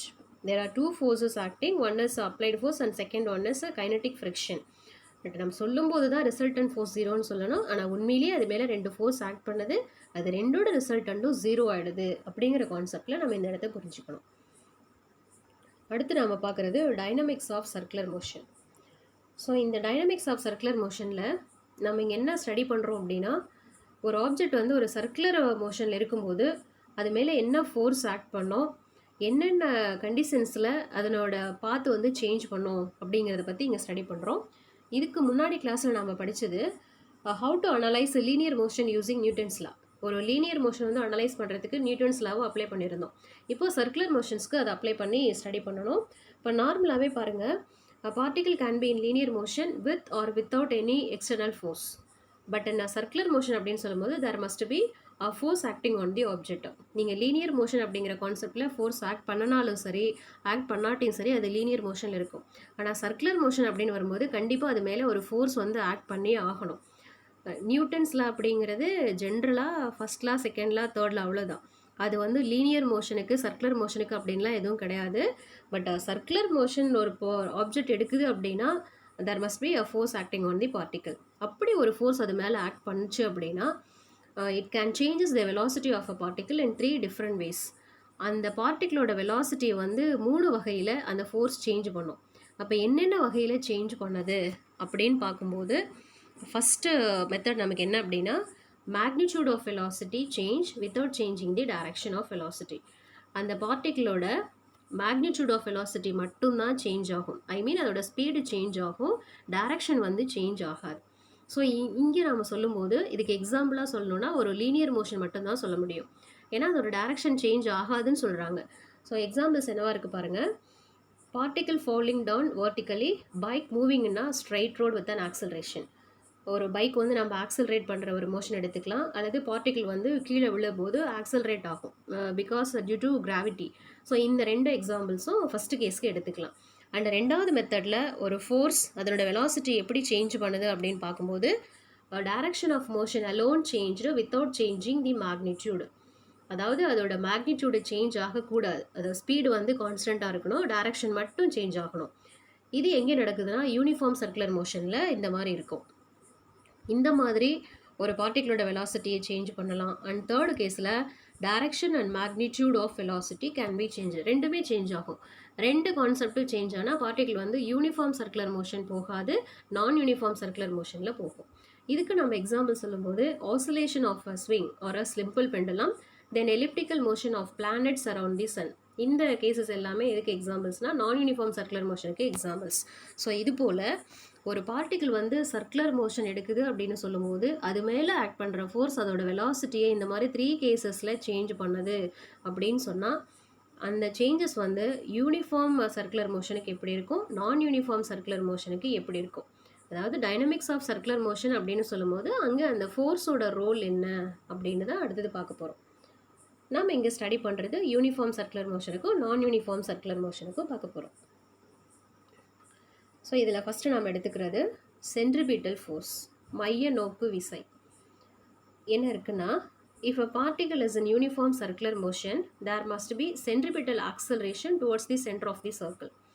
ஒரு பார்ட்டிகிள் வந்து யூனிஃபார்ம் சர்க்குலர் மோஷனில் போகும்போது, அதாவது அதனோட ஸ்பீடு கான்ஸ்டண்ட்டாக இருந்து டைரக்ஷன் மட்டும் சேஞ்ச் ஆகிற கேஸில் கண்டிப்பாக அந்த பார்ட்டிகிளுக்கு ஒரு ஆக்சலரேஷன் இருக்கும். அந்த ஆக்சலரேஷன் எங்கே இருக்குன்னா acting towards the centre of the சர்க்கிளாக இருக்கும். சரியா? இப்போ வந்து இஃப் there is acceleration, அந்த பார்ட்டிகிளுக்கு ஆக்சலரேஷன் இருக்குது அப்படின்னா கண்டிப்பாக there must be a force acting on the particle. அந்த பார்ட்டிகிள் மேலே ஒரு ஃபோர்ஸ் ஆக்ட் பண்ணி ஆகணும் அப்படின்னா with respect to an inertial frame. ஏன்னா அந்த இடத்து அந்த பார்ட்டிகிள் நம்ம எடுத்துக்கிற ஃப்ரேம் வந்து இனர்ஷியல் ஃப்ரேமாக எடுத்துட்டு அது மேலே இருக்கிற ஒரு பார்ட்டிகிள் மேலே தான் இந்த ஃபோர்ஸ் வந்து ஆக்ட் ஆக போகுது. ஸோ அந்த ஃபோர்ஸ் வந்து எங்கே இருக்குன்னா towards the centre of the சர்க்கிளாக இருக்கிறதுனால தான் இந்த ஃபோர்ஸுக்கு என்ன பேருனா சென்ட்ரிபிட்டல் ஃபோர்ஸ் அப்படின்னு நம்ம நேம் கொடுக்குறோம். இந்த சென்ட்ரிபிட்டல் ஃபோர்ஸ் அப்படின்னா ஃபார்முலா எப்படி சொல்லலாம் அப்படின்னு பார்க்கும்போது நியூட்டன்ஸோட செகண்ட் லா படி F is equal to ma சொல்கிறோம். இங்கே சிபி அப்படிங்கிறது சென்ட்ரிபிட்டல், அதை ரெப்ரசன்ட் பண்ணுறதுக்காக தான் FCP. Formula mass into acceleration of centripetal force. From second லெசனோட எண்டிங்கில் சென்ட்ரிபிட்டல் ஆக்சலரேஷன் அப்படின்னா v²/r நாம் ஸ்டடி பண்ணணும். அந்த கான்செப்ட் இங்கே அப்ளை பண்ணும்போது this force is equal to mv²/r கிடைக்கும். ஸோ இது வந்து வெக்டர் நோட்டேஷனில் நாம் எழுதும் பொழுது, ஏன்னா ஃபோர்ஸ் வந்து vector quantity, so F vector C P is equal to -mv²/r into R cap. இங்கே பாருங்கள் ஃபார்முலா வந்து mv²/r okay, but vector notation கொடுக்கும்போது நமக்கு அடிஷ்னலாக கிடைக்கிறது -r கேப். இந்த -r கேப் அப்படிங்கிறது எது ரெப்ரசன்ட் பண்ணுது? Force acting towards the centre, அதாவது வெளியில் அதனோட சர்க்கம்ஃபரன்ஸ் சைட்லேருந்து எட்ஜில் டுவோர்ட்ஸ் தி சென்டருக்கு போகுது அப்படிங்கிறத ரெப்ரசன்ட் பண்ணுறது தான் இந்த -r கேப். ஏன்னா ஆர் கேப் அப்படின்னாவே அது யூனிட் வெக்டார், டைரக்ஷனை மட்டும்தான் மென்ஷன் பண்ணது. மைனஸ் அப்படிங்கிறது டுவோர்ட்ஸ் தி சென்டரை ரெப்ரசன்ட் பண்ணுது.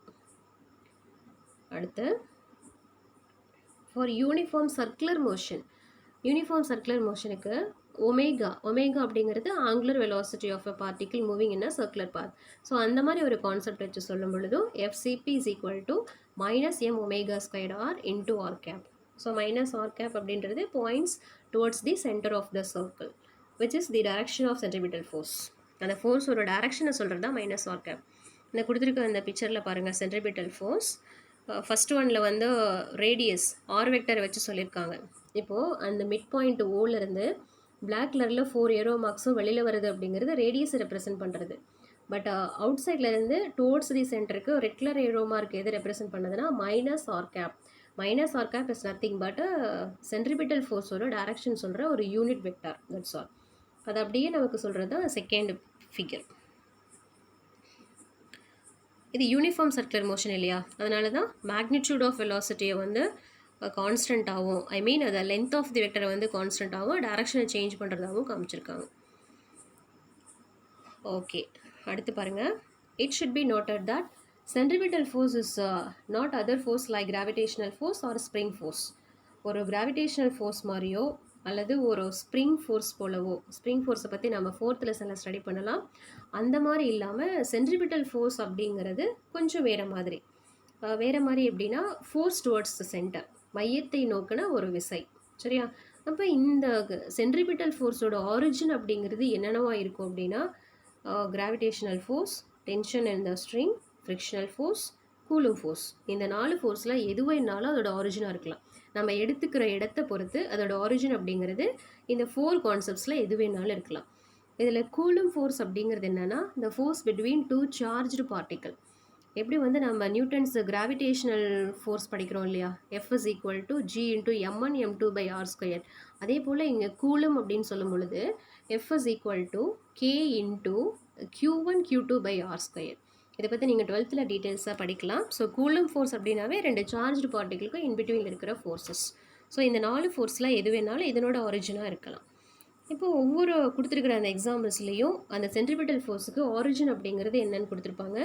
அதில் first one, in the case of rolling motion of a stone tied to a string, the centripetal force on the particle is provided by tension force on the string.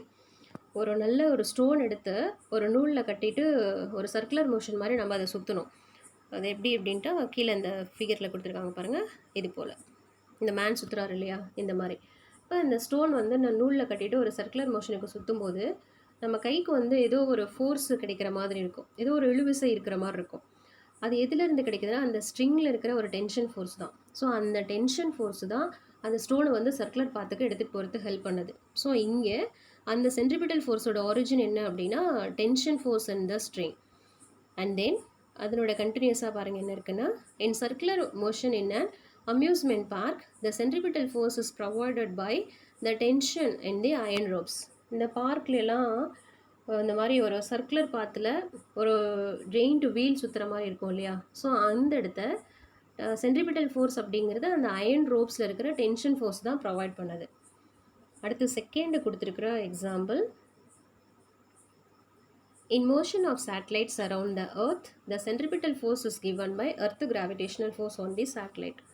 எர்த்தோட natural satellite அப்படிங்கிறது moon. அதை தவிர நம்ம வந்து நிறையா man-made சேட்டலைட்டை நிறைய launch பண்ணியிருக்கோம். So அந்த மாதிரி ஒரு கேசஸில் அந்த சேட்டலைட்டுக்கு கொடுக்குற சென்ட்ரிபிட்டல் ஃபோர்ஸ் எதனால் கிடைக்குது அப்படின்னா எர்த்தோட கிராவிடேஷனல் ஃபோர்ஸ்னால தான் அதுக்கு வந்து சென்ட்ரிபிட்டல் ஃபோர்ஸ் வந்து கிடைக்குது. ஸோ இங்கே நியூட்டன் செகண்ட் லா நம்ம அப்ளை பண்ணும்போது earth gravitational force that is centripetal force is equal to mv²/r. பாருங்கள், எம்ங்கிறது mass of the satellite, v அப்படின்றது velocity or speed of the satellite, and r அப்படின்னு எடுத்துக்கிறது distance of the planet from the center of the earth. எர்த்தோட சென்டர்ல இருந்து அந்த planet வரைக்கும் இருக்கிற டிஸ்டன்ஸ் வந்து ஆர்னு எடுத்துக்கணும். அடுத்து, when a car is moving on a circular track, the centripetal force is given by the frictional force between the road and the tires. பாருங்கள், ஒரு ஸ்ட்ரெயிட் ட்ராக்கில் வந்து ஒரு கார் வந்து போகும்போது நமக்கு அங்கே சென்ட்ரிபிட்டல் ஃபோர்ஸ் வந்து கிடைக்காது. ஏன் அப்படின்னா அந்த காரோட மிட் பாயிண்ட்டு அதிலிருந்து கீழே ஆக்ட் பண்ணுறது எம்ஜிங்கிற கிராவிடேஷனல் ஃபோர்ஸ், ரோடோட அந்த சர்ஃபேஸ் கொடுக்கறது மேலே நார்மல் ஃபோர்ஸ். இப்போ இது ரெண்டுமே ஈக்குவல் அண்ட் ஆப்போசிட், ரெண்டோட மேக்னிடியூடும் கேன்சல் ஆகும். அதே வந்து ஒரு சர்க்குலர் ட்ராக்கில் வந்து ஒரு கார் மூவ் ஆகுது அப்படின்னா கண்டிப்பாக அந்த காருக்கு ஒரு ஃபோர்ஸ் வந்து கிடைக்கும். எப்படின்னா அந்த வளைவான ஒரு பாதை மாதிரி தெரியுது இல்லையா, அதுக்கு டாட்ஸில் FS அப்படின்னு கொடுத்துருக்காங்க பாருங்கள். அந்த இடத்துல தான் நமக்கு வந்து சென்ட்ரிபிட்டல் ஃபோர்ஸு கிடைக்கும். அந்த சர்க்குலர் ரோடுக்கு சென்டர் வந்து அந்த பாயிண்டில் தான் இருக்குது. ஸோ அதை நோக்கிய ஒரு விசை வந்து அந்த காரு கிடைக்குது அப்படிங்கும்போது எதனால் அப்படின்னு பார்த்தோன்னா அந்த ரோடுக்கும் காரோட டயருக்கும் இன்பிட்வீனில் இருக்கிற ஒரு ஃப்ரிக்ஷனல் ஃபோர்ஸ்னால தான் கிடைக்குது. இப்போ கண்டிப்பாக இந்த இடத்த ஃப்ரிக்ஷன் அப்படிங்கிறது டுவர்ட்ஸ் தி சென்டர், அந்த ஃப்ரிக்ஷன் தான் இந்த இடத்துல அந்த காருக்கு வந்து சென்ட்ரிபிட்டல் ஃபோர்ஸை ப்ரொவைட் பண்ணும். இதுக்கும் நம்ம நியூட்டன்ஸ் ஃபார்முலாவை அப்ளை பண்ணும் பொழுது F is equal to mv²/r, m and v அப்படிங்கிறது mass and speed of the car, r அப்படிங்கிறது radius of a curvature of track. அதாவது ஒரு சர்க்குலர் ட்ராக் மட்டும்தான் சொல்ல முடியுமா அப்படின்னு இல்லை, ஈவன் ஒரு கேர்டு பாத்தில் வந்து ஒரு கார் போனாலும் அங்கேயும் சென்ட்ரிபிட்டல் ஃபோர்ஸ் வந்து கொடுக்கலாம். அங்கே சென்ட்ரிபிட்டல் ஃபோர்ஸை கொடுக்குறதும் எது அப்படின்னா அந்த friction force between the road and the tyre of the car கொடுத்துருக்க இந்த ஃபிகரில் இருக்கிற மாதிரி தான். ஸோ இங்கேயும் பாருங்கள் எஃப்சிபி அந்த எந்த இடத்த அந்த கார் வந்து ஒரு கர்வ்டு பார்த்து எடுக்குதோ அந்த towards the centre of the கர்வுக்கு வந்து சென்ட்ரிபிட்டல் ஃபோர்ஸு கிடைக்கும் because of frictional force. And a fourth example, when the planets orbit around the sun, சன்னை சுற்றிலும் பிளானட்ஸ் எல்லாம் ரிவால்வ் ஆகிற இந்த கண்டிஷன்ஸில் அந்த பிளானட்ஸு கிடைக்கிறது ஒரு centripetal force towards the centre of the sun. அங்கே கிடைக்கிற சென்ட்ரிபிட்டல் ஃபோர்ஸ் எதனால் கிடைக்குது அப்படின்னா gravitational force of the sun act as a centripetal force. சரியா, ஒரு பிளானட்டுக்கும் அந்த சன்னை இழுக்கிற மாதிரி ஒரு சென்ட்ரிபிட்டல் ஃபோர்ஸு கிடைக்கும். அது எதனால் அப்படின்னா அந்த சன்னோட கிராவிடேஷனல் ஃபோர்ஸு தான் அங்கே வந்து சென்ட்ரிபிட்டல் ஃபோர்ஸை ப்ரொவைட் பண்ணி கொடுக்குது. இதுக்கு நம்ம ஃபார்முலா அப்ளை பண்ணாலும் F = mv²/r போடணும். இந்த இடத்த b இதெல்லாமே பிளானட்டோட மாஸ் அண்ட் ஸ்பீட், ஆர் அப்படிங்கிறது distance of the planet and centre of the எர்த்னு எடுத்துக்கணும். ஓகே, அடுத்து கொடுத்துருக்குற எக்ஸாம்பிள்ஸும் ரொம்ப சிம்பிளாக இருக்குது. ஒரு ஸ்டோனோட மாஸ் வந்து 0.25 கிலோகிராம். ஒரு சர்க்குலர் பாத்தில் போகும்போது அதனோட velocity 2 metre per second, radius of a circular path 3 metre. Then tension ஃபோர்ஸோட மேக்னிடியூடு பண்ணணும், என்னொன்று கண்டுபிடிக்கணும். இங்கே வந்து டென்ஷன் ஃபோர்ஸ் அப்படிங்கிறது is nothing but a centripetal force is equal to mv²/r. Data substitute பண்ணால் we can get a 0.333 newton. Next example, இது ரொம்ப இம்பார்ட்டன்ட். மேபி 3 மார்க்கில் கூட இந்த கொஸ்டின்ஸு கேட்கலாம், இந்த ப்ராப்ளம் கேட்கலாம். நான் புக் பேக்கில் இருக்குன்னு நினைக்கிறேன். Example 3.23. The moon orbits the earth once in 27.3 days in an almost circular orbit. இது நமக்கு தெரிஞ்ச விஷயந்தான். எர்த்தை வந்து மூன் வந்து கம்ப்ளீட் பண்ணுறதுக்கு எடுத்துக்கிற டைம் 27.3 days. அதனோட பாத் வந்து almost circular. Centripetal acceleration experienced by the moon என்னென்னு கால்குலேட் பண்ணணும். ரேடியஸ் ஆஃப் எர்த் வந்து கிவன் டேட்டா. இப்போ நார்மலாகவே சென்ட்ரிபிட்டல் ஆக்சலரேஷன் அப்படின்னா நம்ம சொல்கிறது A = v²/r. இந்த ஃபார்முலாவை யூஸ் பண்ணி நம்ம மூனோட ஆக்சலரேஷன் கால்குலேட் பண்ணுறது அப்படிங்கிறது கொஞ்சம் கஷ்டமான ஒரு விஷயந்தான். அதனால தான் என்ன பண்ணுறோன்னா acceleration of the moon AM = ω² × RM இந்த ஒரு ஃபார்முலாவை அப்ளை பண்ணுறோம். இதில் ω², தட் இஸ் ஒமேகா அப்படிங்கிறது angular velocity of the moon, அது வந்து ஈஸியாக கால்குலேட் பண்ணிக்கலாம். தென் ஆர் அப்படிங்கிறது distance between earth and the moon. Okay, இப்போ பாருங்கள், இங்கே கொடுத்துருக்க டேட்டாவில் இந்த டிஸ்டன்ஸ் எவ்வளோ கொடுத்துருக்காங்க அப்படிங்கும்போது எர்த்தோட ரேடியஸை போல் 60 டைம்ஸ் டிஸ்டன்ஸ் இருக்கும். எதுக்குன்னா எர்த்துக்கும் மூனுக்கு இன்பிட்வீனில். தென் ஒமேகா நம்ம கால்குலேட் பண்ணும்போது எடுத்துக்கிற ஃபார்முலா ஃபஸ்ட்டு RM கொடுத்துட்டாங்க 60 × R. ஆறுங்கிறது கிவன் டேட்டா 6.4 × 10⁶. இது கூட இன்ட்டு பண்ணால் 384 × 10⁶ metre. Then angular velocity omega is equal to 2π/t. Angular displacement by time taken. அது சர்க்குலர் பாத்தில் போகுதுன்னு சொல்கிறோம். ஸோ சர்க்குலர் பாத்தோட டிஸ்டன்ஸ் அப்படிங்கிறது 360 டிகிரி சர்க்கம்ஃபரன்ஸு. ஸோ அது வந்து 2π. தென் டோட்டல் டைமு டீன்னு எடுத்துக்கணும். இது ஃபுல்லாக செகண்டுக்கு கன்வெர்ட் பண்ணணும். சரியா, அப்போ அந்த ஒமேகாவுக்கு நம்ம வரும்பொழுது டி என்னன்னு தெரிஞ்சால் தான் 2π டீயை சப்ஸ்டியூட் பண்ண முடியும். அப்போ டைம் என்ன ஆகுதுன்னா 27.3 days. நீங்கள் டேஸ் வந்து செகண்டாக கன்வெர்ட் பண்ணணும். அப்போ என்ன ஆகணும், days and then 24 hour, 1 hour 60 minute, 1 minute 60 second. So இந்த மாதிரி கான்செப்டில் இன்ட்டு பண்ணிவிட்டு ஃபைனலாக கொடுக்கும்போது 2.358 × 10⁶ செகண்டுன்னு கிடைக்கும். ஸோ இந்த ஒரு டைம் பீரியடை மேலே சப்ஸ்டியூட் பண்ணி கீழே நம்ம கடைசியாக ஃபார்முலா கொடுக்கும்போது என்ன ஆகும்னா acceleration of the moon is equal to ω² அப்படின்னு சொன்னோம் இல்லையா.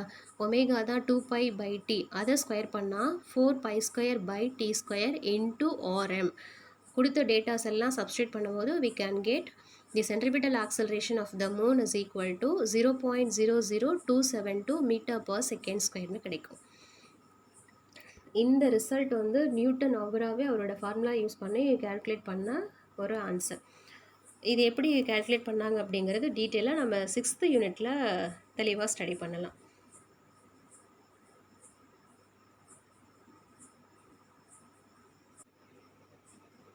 Now for Tamil medium students, first நம்ம எடுத்துக்கிறது உராய்வு கோணம்.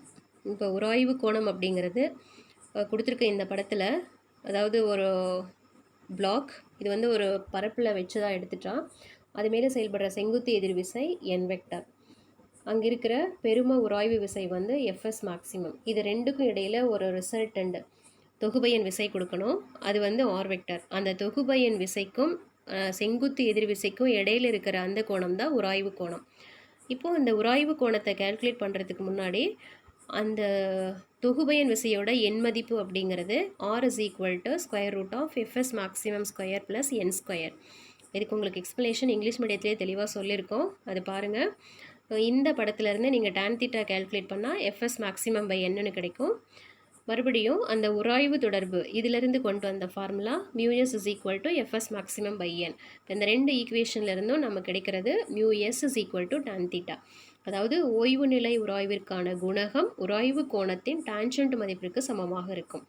சரியா? இப்போ இந்த மியூஎஸ் அப்படிங்கிறத ஓய்வு நிலை உராய்வுக்கான குணகம். அது எதுக்கு சமமாக இருக்குன்னா அந்த உராய்வு கோணத்தோட டான்ஜென்ட் மதிப்புக்கு சமமாக இருக்குது அப்படின்னு சொல்கிறோம். அடுத்ததாக சறுக்கு கோணம். சறுக்கு கோணம் அப்படிங்கிறதுலையும் இங்கே கொடுத்துருக்குற இந்த படத்தில் ஒரு பொருளானது தீட்டாங்கிற சாய்கோணத்தில் இருக்க ஒரு சாய்தள பரப்பில் இருக்கிறதா எடுத்துக்கிறோம். அதன் மேலே செயல்படுற விசைகள் அப்படின்னு பார்க்கும்போது ஒன்று ஈர்ப்பு விசை, புவியீர்ப்பு விசை எம்ஜி, அதுக்கடுத்ததாக செங்குத்து எதிர்விசை என். எம்ஜி அப்படிங்கிறது பாருங்கள், அந்த செங்குத்து எதிர்விசைக்கும் கீழே இருக்கிற அந்த லைன் கூட தீட்டா ஆங்கிள் இருக்கிறதுனால இதை ரெண்டு கூறுகளாக பிரிக்கிறோம். ஒன்று சாய்தள பரப்பிற்கு இணையான கூறு எம்ஜி சைன் தீட்டானும் சாய்தள பரப்பிற்கு எதிர்கூறு எம்ஜி காஸ் தீட்டான்னு பிரிக்கிறோம். இதில் எஃப்எஸ் மேக்ஸிமம் அப்படிங்கிறது அந்த பரப்பு வந்து வலதுபுறமாக நகரும் பொழுது அதற்கு எதிர் திசையில் செயல்படுற பெரும உராய்வு விசை. இப்போ இந்த விசைகளிலிருந்து நம்ம இதனோட சறுக்கு கோணம் என்ன அப்படின்னு பார்க்கும் பொழுது, அதாவது ஈக்குவேஷன்ஸ் எல்லாம் ஃபோர்ஸ் கொடுத்துருக்கிற ஃபோர்ஸ் எல்லாம் நம்ம ஈக்குவல் பண்ணும் பொழுது N S equal to M G cos theta, F S maximum அப்படிங்கிறது எம்எஸ் எம்ஜி காஸ் தீட்டா. சரியா? அண்ட் தென் ஓய்வு நிலை உராய்வோட பெரும மதிப்பு அப்படிங்கிறது எப்படி சொல்லலாம்னா F S maximum is equal to MG sine தீட்டான்னு சொல்லலாம். ஸோ இந்த ரிலேஷன்ஸ்லேருந்து கடைசி நம்ம என்ன கொண்டு வந்திருப்போம்னா tan theta is equal to mu S. அதாவது சறுக்கு கோணமும் உராய்வு கோணமும் சமம் தான்.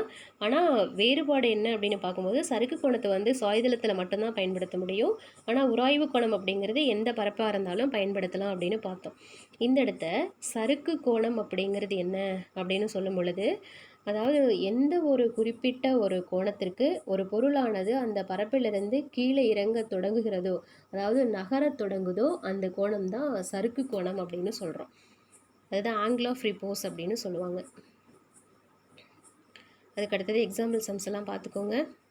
இந்த சறுக்கு கோணத்தோட பயன் அப்படின்னா, இந்த குள்ளான் பூச்சிகள் வந்து பூச்சி இனம் அல்லது எறும்புகளை வந்து எப்படி பிடிக்குது அப்படின்னு பார்க்கும்போது அதனோட குழிகளை அமைத்திருக்கிற விதம், அதன் காரணமாக அந்த எந்த ஒரு பூச்சிகளாக இருந்தாலும் சரி எறும்பாக இருந்தாலும் சரி அது பக்கத்தில் போகும்போது என்ன ஆகும்னா அதனோட சாய் கோணம் வந்து சறுக்கு கோணத்திற்கு சமமாக இருக்கிறதுனால அது அந்த குழியில் விழுந்துடும். அதுக்கப்புறம் அந்த பூச்சிகளை வந்து அது இரையாக எடுத்துக்கொள்ளும். அதே போல் குழந்தைகள் வந்து ஆர்வமாக விளையாடுற அந்த சறுக்கு மர விளையாட்டு இதுவும் அப்படி தான் இருக்கும். அந்த சறுக்கு கோணத்தை விட அதிகமான கோணம் சாய்கோணம் இருக்கும்போது அவங்க ஈஸியாக அதில் சறுக்கி விளையாடுற மாதிரி இருக்குது அப்படின்னு சொல்லியிருப்பாங்க. அடுத்ததான் உருளும் உராய்வு, இந்த ரோலிங் ஃப்ரிக்ஷன். இப்போ ரோலிங் ஃப்ரிக்ஷன் அப்படின்னாவே இந்த மனித நாகரிகத்தோட ஒரு பெரிய மகத்துவம் என்ன அப்படின்னா இந்த சக்கரங்கள் கண்டுபிடித்தது தான். அதை பயன்படுத்தி நம்ம எங்கெங்கெல்லாம் நம்மளோட வேலையை எளிமையாக்கிக்கிறோம் அப்படின்னு பார்க்கும்போது ஃபஸ்ட்டு நம்ம எடுத்துக்கிறது சூட்கேஸ். அந்த சூட்கேஸ் அடியில் வந்து அந்த சக்கரங்கள் இருக்கிறதுனால நம்ம வந்து எடுத்து செல்வது, அதாவது சுமைகளை வந்து சுமந்து செல்றதை விட ஈஸியாக இழுத்துட்டு போகிறோம் அப்படின்னு சொல்கிறோம்.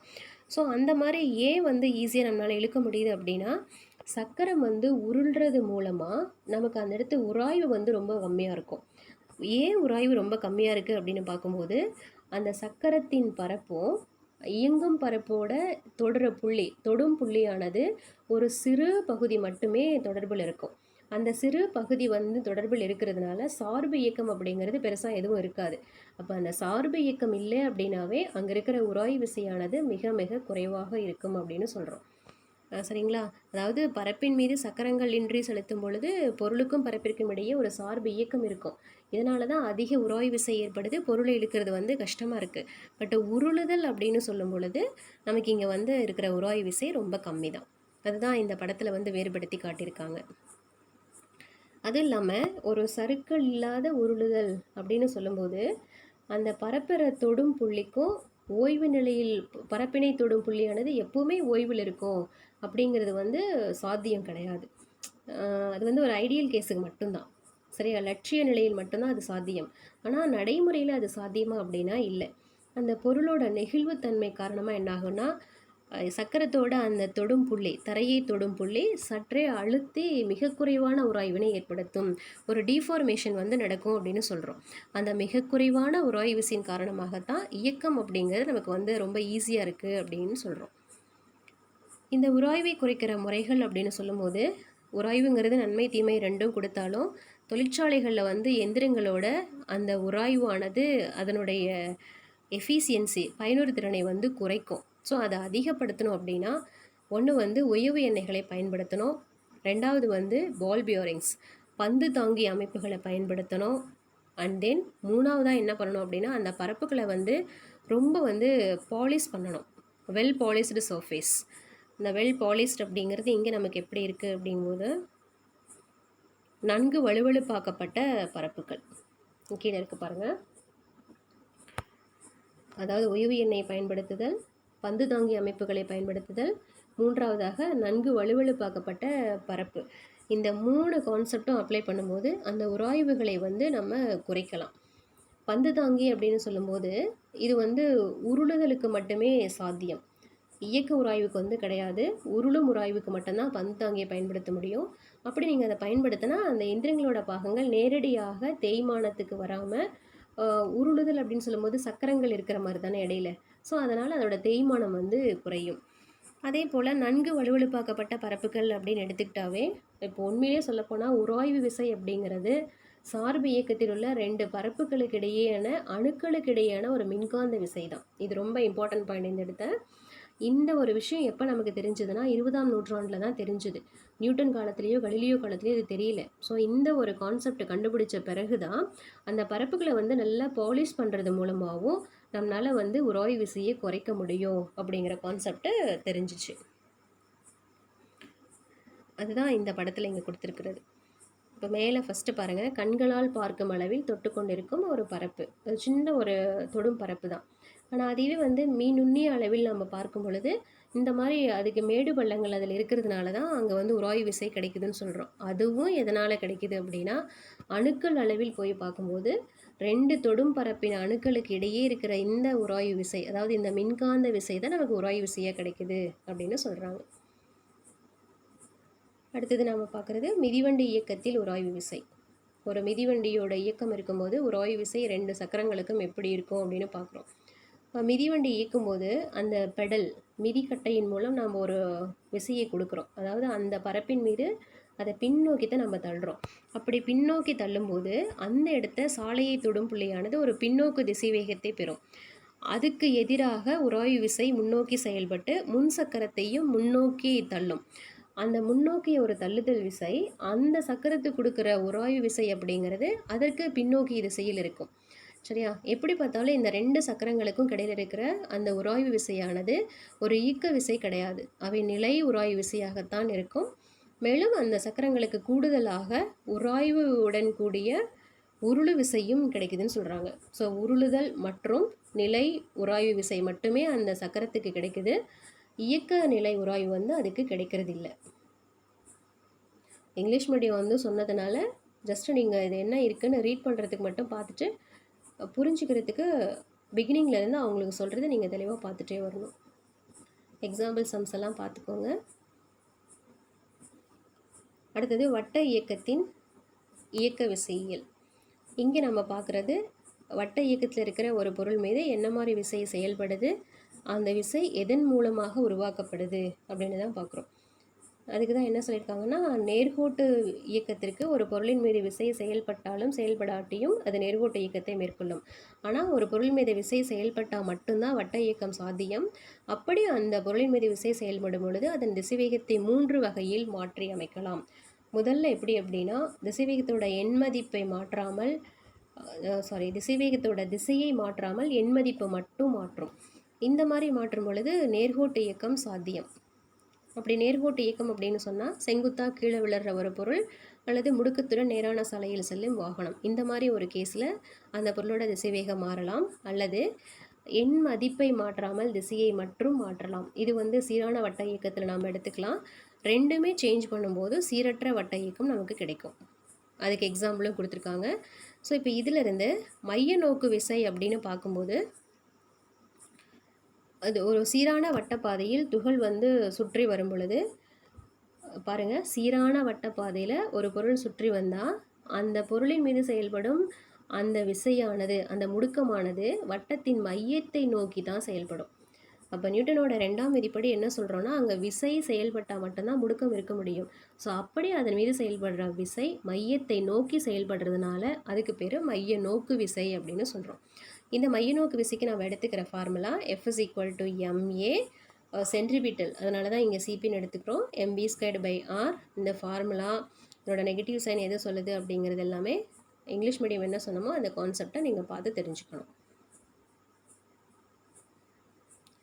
அடுத்தது, இந்த மையநோக்கு விசை அப்படிங்கிறது புவியீர்ப்பு விசை அல்லது சுருள்வில் விசை இந்த மாதிரி இருக்கிற ஒரு இயற்கை விசை கிடையாது. எப்பவுமே இது என்ன சொல்கிறோன்னா, மையத்தை நோக்கி செயல்படுற ஒரு விசை அப்படின்னு மட்டும்தான் சொல்கிறோம். அந்த மையத்தை நோக்கி செயல்படுது அப்படின்னா அதாவது புவியீர்ப்பு விசையினால் கிடைக்கலாம், கயிற்றில் இருக்கிற இழுவிசையினால் கிடைக்கலாம், உராய்வு விசையினால் கிடைக்கலாம், கூலும் விசையினால் கிடைக்கலாம். ஏதோ ஒரு காரணத்தினால மைய நோக்கு விசையானது உருவாகலாம். இப்போ முதல் கொடுத்துருக்குற இந்த கேஸில் மெல்லிய கயிற்றின் ஒரு முனையில் வந்து கற்றை சுற்றப்படும் கல்லின் இயக்கம். இந்த இயக்கத்தில் கல்லின் இழுவிசை தான் மையநோக்கு விசையை வந்து கொடுக்குது. அந்த கல் வந்து வட்டப்பாதையிலே சுற்றிக்கிட்டு வருது அப்படின்னா என்ன காரணம்னா, அந்த நூலில் இருக்கிற இழுவிசை தான் மையநோக்கு விசையை வந்து கொடுக்குது. அதே போல் இந்த பொழுதுபோக்கு பூங்காக்கள் இயக்கப்படுற ராட்டினம், அந்த ராட்டினம் வந்து சர்க்குலர் பாத்தில் சுற்றுது அப்படின்னா அதுக்கு என்ன காரணம், அங்கே இருக்கிற அந்த இரும்பு கம்பியில் செயல்படுற இழுவிசை தான் மையநோக்கு விசையை கொடுத்து அதை வந்து வட்டமாக சுற்றுது அப்படின்னு சொல்கிறாங்க. அடுத்ததான் நம்ம புவியை சுற்றி வர செயற்கைக்கோளோட இயக்கம். அங்கே செயற்கைக்கோள் மீது செலுத்துகிற புவியினோட ஈர்ப்பு விசை தான் அதுக்கு மையநோக்கு விசையை வந்து கொடுக்குது. ஸோ எல்லாத்துக்குமே நம்ம எடுத்துக்கிற ஃபார்முலா F=mv²/r தான். அடுத்து நம்ம சொல்கிறது அந்த தேர்ட் எக்ஸாம்பிளாக சொல்கிறது என்ன அப்படின்னா, ஒரு கார் வந்து வட்ட வடிவ பாதையில் செல்லும்போது பாருங்கள், நேரான பாதையில் செல்லும்போது மையநோக்கு விசை இருக்காது. ஆனால் வட்ட வடிவமான பாதையில் செல்லும்போது அங்கே இருக்கிற மையநோக்கு விசை Fs அப்படிங்கிறது ஸ்டாட்டிக் ஃப்ரிக்ஷன், நிலை உராய்வு. அந்த காரோட டயருக்கும் அந்த ரோடுக்கும் இடையில் இருக்கிற ஒரு உராய்வு விசை தான் மையநோக்கு விசையை கொடுக்கும். அதே போல் கார் வந்து வட்டப்பாதையாக இருந்தாலும் சரி, வளைவு பாதையாக இருந்தாலும் சரி, எந்த மாதிரி பாதையில் செல்லும் பொழுதும் அங்கே இருக்கிற உராய்வு விசையே மையநோக்கு விசையை கொடுக்கும். அதுக்கு அடுத்ததான் 4வது சொல்லும்போது, கோள்கள் வந்து சூரியனை சுற்றி வரும் பொழுது சூரியனின் மையத்தை நோக்கிய ஒரு மையநோக்கு விசை வந்து அந்த கோள்கள் பெறும். இதற்கு என்ன காரணம் அப்படின்னா, அந்த கோளின் மீது செயல்படுற சூரியனோட ஈர்ப்பு விசை, அந்த சூரியன் ஈர்ப்பு விசை இருக்கிறதுனால தான் அனைத்து கோள்களும் சூரியனை நோக்கிய ஒரு மைய நோக்கு விசையை வந்து பெறுகிறது அப்படின்னு சொல்கிறாங்க. சரியா? ஸோ நம்ம பார்த்த இது எல்லாமே சீரான வட்ட இயக்கமாக இருந்தாலும் சரி, சீரற்ற வட்ட இயக்கமாக இருந்தாலும் சரி, அங்கே செயல்படுகின்ற அந்த மைய நோக்கு விசை அப்படிங்கிறது ஏதாவது ஒரு வகையில் வந்து வெளிப்படலாம். ஓகே, ஸோ இப்போ இது வரைக்கும் சொன்ன கான்செப்டை நீங்கள் தெளிவாக இருக்கணும். தமிழ் மீடியம் ஸ்டூடெண்ட்ஸ் இந்த எக்ஸாம்பிள் சம்ஸ் பாருங்கள். இது இங்கிலீஷ் மீடியத்துக்கு வந்து உங்களுக்கு என்ன சொன்னமோ அதுவே தான். சம்ஸ் எல்லாம் தெளிவாக இருந்துக்கோங்க, ஒர்க் அவுட் பண்ணி பாருங்கள், அப்போ தான் உங்களுக்கு ஆன்சர் வந்து ஈஸியாக இருக்கும். ஓகே, இப்போ இது வரைக்கும் சொன்ன கான்செப்ட் வந்து உங்களுக்கு தெளிவாக இருக்கும்னு நினைக்கிறேன். இது ஏதாவது டவுட்ஸ் இருக்குது அப்படின்னா ஜஸ்ட் உங்களோட சப்ஜெக்ட் ஸ்டாஃபுக்கு நீங்கள் கால் பண்ணி கிளியர் பண்ணிக்கலாம். தேங்க்யூ.